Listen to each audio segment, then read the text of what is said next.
Assalamualaikum warahmatullahi wabarakatuh. Salam Pramuka. Selamat siang insan Pramuka di seluruh Indonesia, tepatnya yang berada di Sumatera Barat. Nah, senang sekali rasanya kita kembali berjumpa dalam bincang-bincang santai bersama tokoh besar Pramuka di Sumatera Barat seputar menuju Musda Kuartir Daerah 03 Sumatera Barat tahun 2022 yang akan dilaksanakan pada tanggal 25 sampai 27 Maret 2022 ini. Sebelumnya, perkenalkan saya Nurul dari tim Humas Kuarca Padang, dan pada siang hari ini saya sudah berada di Museum Bustanul Arifin, Pusat Dokumentasi Informasi Kebudayaan Minangkabau, Kota Padang Panjang. Nah, pada siang hari ini saya sudah bersama Kak Novi Henry. Assalamualaikum Kak. Waalaikumsalam Nurul. Sehat Kak? Alhamdulillah sehat. Baik, Kak Novi ini adalah Kak Kuarcap Kota Padang Panjang, sekaligus anggota DPRD Kota Padang Panjang. Baik, untuk informasi sedikit buat teman-teman di rumah yang menonton tayangan ini, bahwasanya kegiatan ini sudah mematuhi protokol kesehatan. Baik Kak, sebelum kita masuk nih Kak kepada pokok pembicaraan kita pada siang hari ini, mumpung nih ada Kak Novi, boleh dong Kak kami nanya sedikit tentang Kota Padang Panjang ini. Kenapa Kota Padang Panjang dijuluki dengan Serambi Mekah Kak? Itu gimana ceritanya Kak? Baik, terima kasih Nurul. Assalamualaikum warahmatullahi wabarakatuh. Waalaikumsalam warahmatullahi wabarakatuh. Padang Panjang dijuluki Kota Serambi Mekah. Ini sebuah julukan yang mungkin tidak banyak dimiliki oleh daerah-daerah di Indonesia. Nah, julukan ini mungkin hanya dua di Indonesia, itu hanya untuk di Aceh dan Kota Padang Panjang. Oh, berarti Aceh dan Padang Panjang Aceh aja dan Kak? Padang Panjang. Nah, asal-muasal Padang Panjang dijuluki Kota Serambi Mekah karena memang Padang Panjang ini sangat kental dengan nuansa Islaminya. Di Padang Panjang kita sejak dahulu itu punya pondok-pondok pesantren ya, yang merupakan cikal bakal lahirnya para ulama-ulama besar di Indonesia. Salah satunya seperti Buya Hamka. Oh iya. Buya Hamka itu beliau di sini dengan pondok pesantren Sumatera Tawalib yang sampai saat ini masih jalan, masih berkembang. Oh, berarti udah lama sekali. Sudah lama sekali. Kemudian juga ada pondok pesantren Diniyah Putri dengan ulamanya yaitu Ibu Ramah Elinisia. Nah, kemudian ada Kauman Muhammadiyah. Nah, Kauman Muhammadiyah ini juga merupakan salah satu cikal bakal juga lahirnya para ulama-ulama di Indonesia. Dan ini yang menjadi salah satu Padang Panjang itu kental dijuluki Kota Serambi Mekah karena memang lahir ulama-ulama, kemudian banyak pondok pesantren, dan sampai saat ini makin tumbuh pondok-pondok pesantren yang ada di Kota Padang Panjang. Ditambah juga memang dalam keseharian itu memang masyarakat Kota Padang Panjang itu sangat mengedepankan suasana agamanya di sini ya. Artinya ada TPA-nya, ada makin banyak musola, masjidnya, kemudian insya Allah sholat berjamaahnya. Jadi ini yang membuat Padang Panjang ini jadi julukan Kota Serambi Mekah. Iya, itu yang ada di jalan-jalan itu Asmaul Husna apa gimana itu Kak? Ya, itu salah satu bentuk aktualisasi bahwa Padang Panjang ini Kota Serambi Mekah. Jadi ketika orang datang ke Padang Panjang, kemudian ada logo, kemudian ada Asmaul Husna, ya ini memberikan satu warna. Wah, ini Padang Panjang Kota Serambi Mekah. Iya, beda dari kota yang lain. Alhamdulillah. Terus nih Kak, selain pondok pesantren, apalagi yang menjadi ciri khas atau apa yang bisa kami kunjungi buat teman-teman di rumah nih Kak, kalau datang ke Padang Panjang, tempat wisata apa yang lainnya Kak? Ya, kalau untuk pariwisata sebenarnya Padang Panjang juga cukup banyak dan sangat menarik. Seperti kita hari ini berada di Pusat Dokumentasi Informasi Kebudayaan Minangkabau. Bila kita lihat suasananya sangat asri. Nah, karena di sini memang disimpan berbagai dokumentasi informasi terkait dengan sejarah Minangkabau.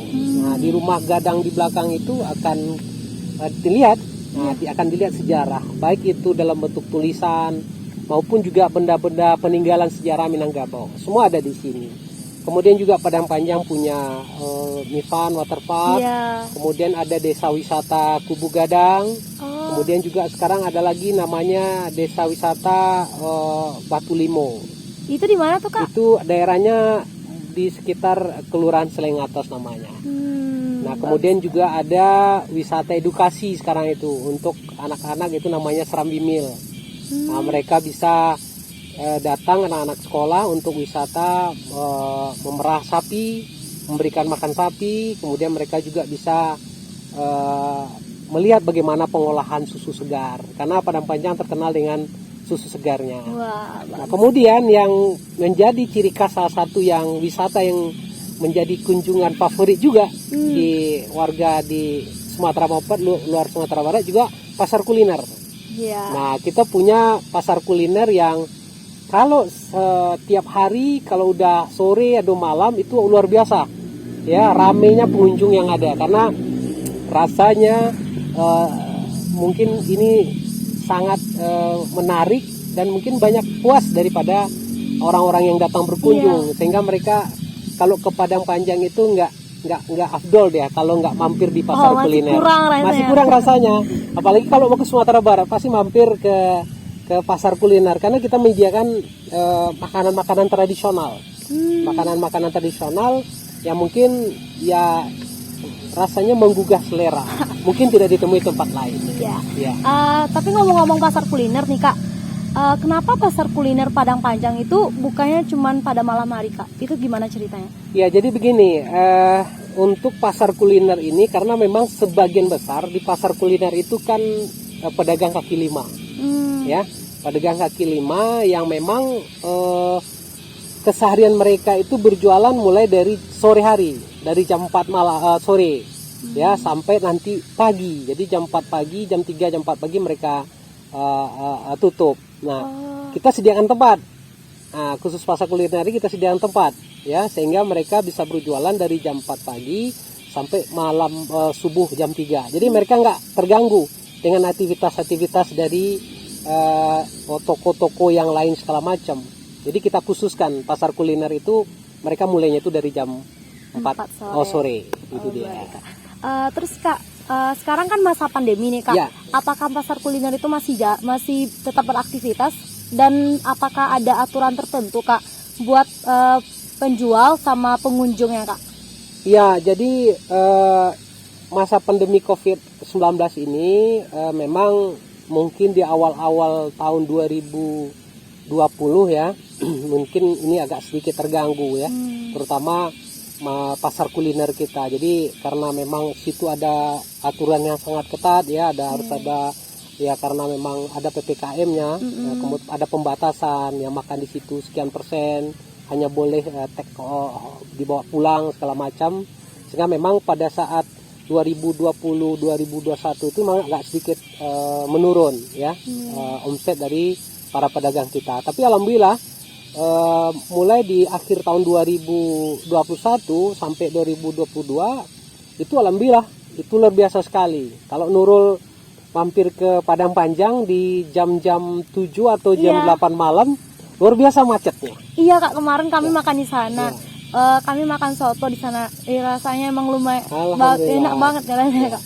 Jadi kita tetap sarankan, arahkan, himbaukan kepada para pedagang untuk tetap mematuhi protokol kesehatan. Artinya mereka tetap jaga jarak, kemudian juga pakai masker ya, menghindari ya, mungkin kalau untuk kapasitas ya jangan terlalu ramai sekali lah, mungkin bisa ada antri-antriannya. Dan masyarakat juga siap menunggu ya, mereka mau antri kalau mereka mau makan di Padang Panjang. Oke, Kak, sekarang kita lanjut. Kakak sebagai Kak Warcap nih, Kak. Ya. Apa yang Kakak rasakan menjadi seorang Kak Warcap itu, Kak? Ya, ini sebuah kesempatan yang ya mungkin tidak bisa didapatkan oleh orang lain ya, pramuka-pramuka lain maupun juga para kakak-kakak lain ya, untuk menjadi seorang Kak Warcap. Jadi bagi kakak sendiri ini merupakan kesempatan yang sangat berharga karena kita berada di suatu organisasi yang luar biasa gitu, memberikan kesempatan untuk bisa berbuat banyak ya, memberikan pendidikan ya kepada generasi-generasi kita, termasuk juga kita banyak memberikan ide-ide pemikiran bagaimana membangun attitude ya, etika, kemudian juga jiwa patriot ya, disiplin kepada anak-anak muda kita di sini. Artinya kesempatan ini sangat jarang kita dapatkan dan kakak sangat beruntung hari ini bisa menjadi Kakwarcap, bisa berbuat untuk kemajuan gerakan pramuka khususnya di Kota Padang Panjang. Berarti hanya orang-orang tertentu ya? Ya, dan tidak semua karena Kakwarcap ini hanya satu orang. Iya. Luar biasa. Terus ngomong-ngomong soal pramuka nih Kak, apa saja target pramuka yang ada di Kota Padang Panjang untuk 2022 ini Kak? Yang jelas pertama untuk 2022 kita sudah susun ya program kerja sebaik mungkin. Di antaranya kita kembali meregistrasi ya gugus depan yang ada ya, bagaimana supaya ada tertib administrasi ya, itu yang pertama. Yang kedua kita ya, seperti teman-teman di kuartir cabang Padang juga kita juga sedang lagi membangun sistem kehumasan ya, artinya bagaimana humas ini betul-betul bisa mereka menjadi corong ya, menjembatani informasi ya terkait bagaimana kegiatan dari gerakan pramuka. Itu kita laksanakan juga dalam bentuk bimbingan teknis juga, kemudian juga kita lengkapi SDM-nya termasuk sarana prasarana. Nah, kemudian juga kita melakukan penguatan sumber daya daripada pengurus kuartir cabang, termasuk juga kakak-kakak pembina yang berada di gugus depan. Nah, kita lakukan kegiatan bimbingan teknis kepada mereka semua. Nah, kemarin kita juga udah laksanakan juga persiapan dalam rangka Jamnas. Oh iya. Nah, Jamnas kita udah persiapkan Jamnas untuk 2022 ini yang insya Allah dilaksanakan di bulan Agustus yang akan datang. Jadi kita udah persiapkan itu. Nah, kemudian juga kita mengikuti kegiatan-kegiatan yang diarahkan oleh Kuarda. Jadi ada kegiatan-kegiatan di Kuarda kita juga laksanakan, termasuk juga kita membangun komunikasi, membangun hubungan dengan stakeholder yang ada. Nah, salah satu yang menarik kemarin, Kota Padang Panjang itu alhamdulillah dipercaya oleh kuartir nasional ya dari Kemenpora untuk melaksanakan satu kegiatan. Apa itu Kak? Yaitu kegiatan diklat peningkatan kapasitas pramuka peduli. Nah, kemarin kita dapat anggaran alhamdulillah 50 juta dan kita laksanakan kegiatan itu di Padang Panjang. Nah, ini kita akan follow up. Jadi kegiatan ini nggak berhenti. Insya Allah tahun ini kita juga makin menggiatkan untuk kegiatan-kegiatan pramuka peduli, terutama di masa pandemi COVID-19 ini. Nah, itu beberapa rangkaian-rangkaian kegiatan yang kita laksanakan. Ya, kan Jamnas tahun 2022 nih Kak, apakah anggota penggalang dari Kota Padang Panjang itu sendiri akan ikut apa gimana Kak? Oh ya, insya Allah kita siap. Jadi kita udah tahun kemarin kita udah laksanakan beberapa kegiatan prestasi. Ya, di samping itu kita udah mulai menyusun mereka. Kita udah menseleksi mereka ini untuk ikut Jamnas. Dan alhamdulillah untuk minggu kedua bulan Maret ini kita udah final peserta yang akan kita kirim. Nah, kemudian nanti kita sudah persiapkan untuk melakukan pelatihan kepada mereka. Jadi menjelang target kita menjelang bulan puasa paling tidak itu sudah selesai ya, sudah selesai memberikan pendidikan pelatihan kepada adik-adik kita penggalang yang akan kita kirim. Berarti sudah sejauh mana persiapan Kota Padang Panjang untuk Jamnas ini Kak? Ya, alhamdulillah untuk sekarang ini kita udah seleksi mereka ya, tinggal dari 70 yang sudah kita merekrut, tinggal kita mau jadikan mereka ini 16 karena 8PA 8P. Nah ini kita siapkan ya, kita udah ada seleksi, termasuk juga setelah diselesai kemudian nanti kita berikan pelatihan kepada mereka. Dan saya pikir kakak pikir ini insya Allah nih kita ready sebelum bulan puasa ini udah ready semua, itu target kita. Kan kita sudah ketahui bersama Kak bahwasanya musyawarah daerah kuartir daerah 03 Sumatera Barat akan dilaksanakan pada tanggal 25 sampai 27 Maret 2022 ini Kak. Apa harapan Kakak buat pelaksanaan musda ini nantinya Kak? Ya, yang pertama tentu kita berharap, kita berdoa mudah-mudahan pelaksanaan dari musda Kuarda 03 Sumatera Barat ini berjalan dengan lancar. Amin. Itu harapan kita pertama. Yang kedua tentu kita berharap juga bahwa nanti akan terpilih figur-figur Kakuarda yang memang memiliki integritas untuk membangun kepramukaan yang lebih baik lagi di masa yang akan datang. Itu yang kita harapkan. Ya tentu kita semua yakin bahwa alhamdulillah perjalanan kuartir cabang dan juga Kakuarda ini sudah berjalan dengan baik. Nah tentu ini estafetnya ini tentu harus dilanjutkan oleh Kakuarda nanti yang akan kita pilih bersama-sama dengan nanti. Ya paling tidak tentu kita berharap Kakuarda ke depan itu orang-orang yang entrepreneur, memiliki semangat dan berjiwa inovatif, ya. Bagaimana supaya gerakan pramuka di Kota di Provinsi Sumatera Barat itu bisa lebih maju lagi ke depan. Itu harapan kita. Baik Kak. Dan harapan Kakak sendiri nih Kak selaku Kakwarcap Kota Padang Panjang terhadap pramuka di Sumatera Barat, terkhususnya Kota Padang Panjang itu Kak.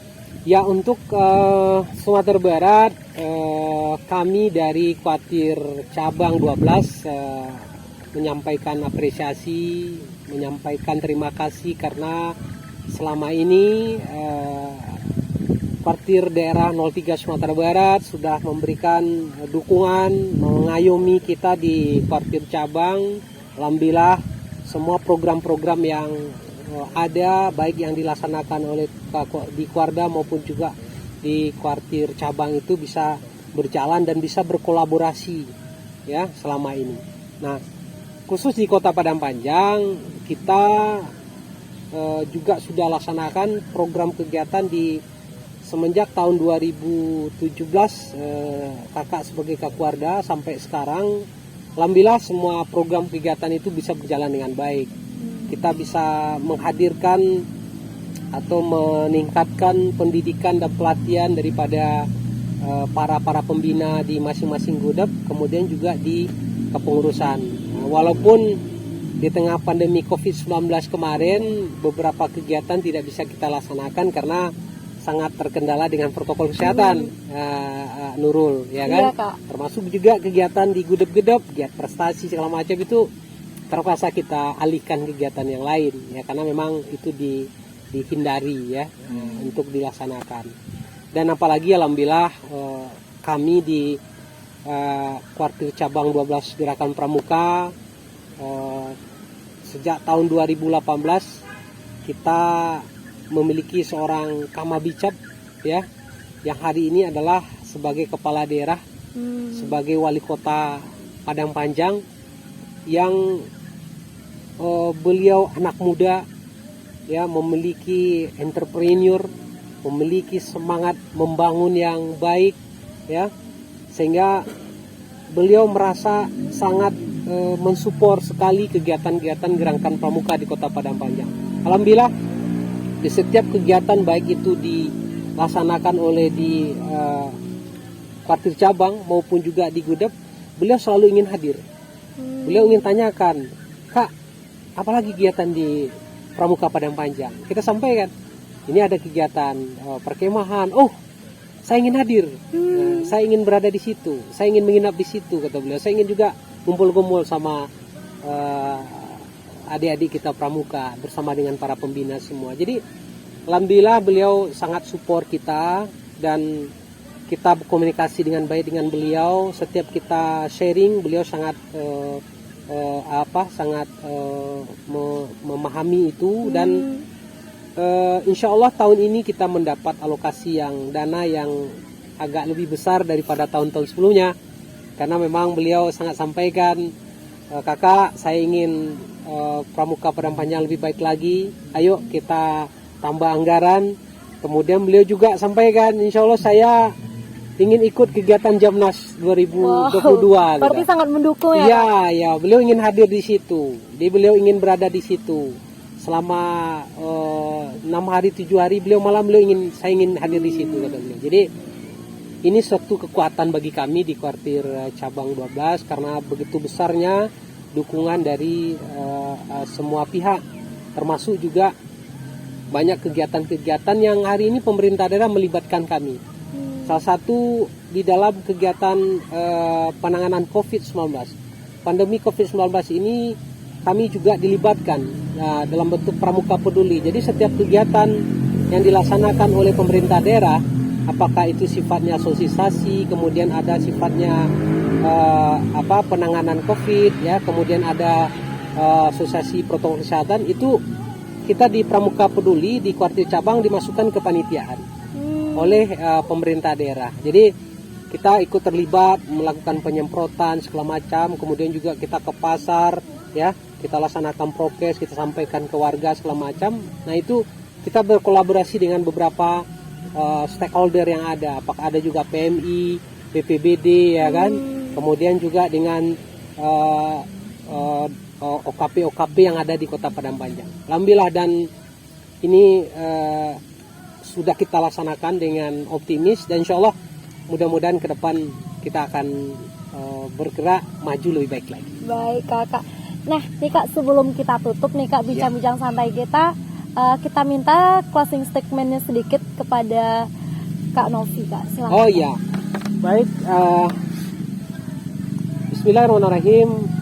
Assalamualaikum warahmatullahi wabarakatuh. Waalaikumsalam warahmatullahi wabarakatuh. Izinkan saya Dr. Novi Endri, Kak Kuartir Cabang 12 Gerakan Pramuka Kota Padang Panjang, menyampaikan selamat melaksanakan musyawarah daerah Kuartir Daerah 03 Sumatera Barat yang akan dilaksanakan pada bulan Maret tahun 2022 ini. Tentu kita berdoa, kita berharap musda ini bisa berjalan dengan lancar, dengan aman, dan tentu akan terpilih Kakwarda ke depan yang lebih baik lagi dari yang baik sekarang hari ini. Dan tentu mudah-mudahan Kuarda 03 Sumatera Barat bisa lebih baik lagi untuk masa-masa yang akan datang. Terima kasih. Assalamualaikum warahmatullahi wabarakatuh. Waalaikumsalam warahmatullahi wabarakatuh. Baik kakak, terima Ya, kasih atas sama-sama, waktu dan Nurul. kesempatannya kak. Ya. Semoga tayangan ini menjadi motivasi untuk seluruh insan pramuka yang ada di Sumatera Barat dan di Indonesia. Ya, kami juga menyampaikan apresiasi, alhamdulillah, Kuartir Cabang Gerakan Pramuka Kota Padang luar biasa, ya, melaksanakan kegiatan seperti ini, dan ini tentu menjadi motivasi juga bagi kami di Kuartir Cabang 12 dan mungkin juga kuartir-kuartir cabang yang lain untuk lebih bisa maju lagi seperti Kuartir Cabang Pramuka di Kota Padang. Amin kak. Dan untuk kakak semuanya, tayangan ini bisa diakses melalui akun official YouTube-nya Kuarca Padang. Tentunya jangan lupa like, comment, and subscribe. Dan ikuti terus kegiatan menuju Musda Kuartir Daerah 03 Sumatera Barat tahun 2022. Saya Nurul dan seluruh tim Kuarca Padang melaporkan dari Kota Padang Panjang. Wassalamualaikum warahmatullahi wabarakatuh. Salam Pramuka.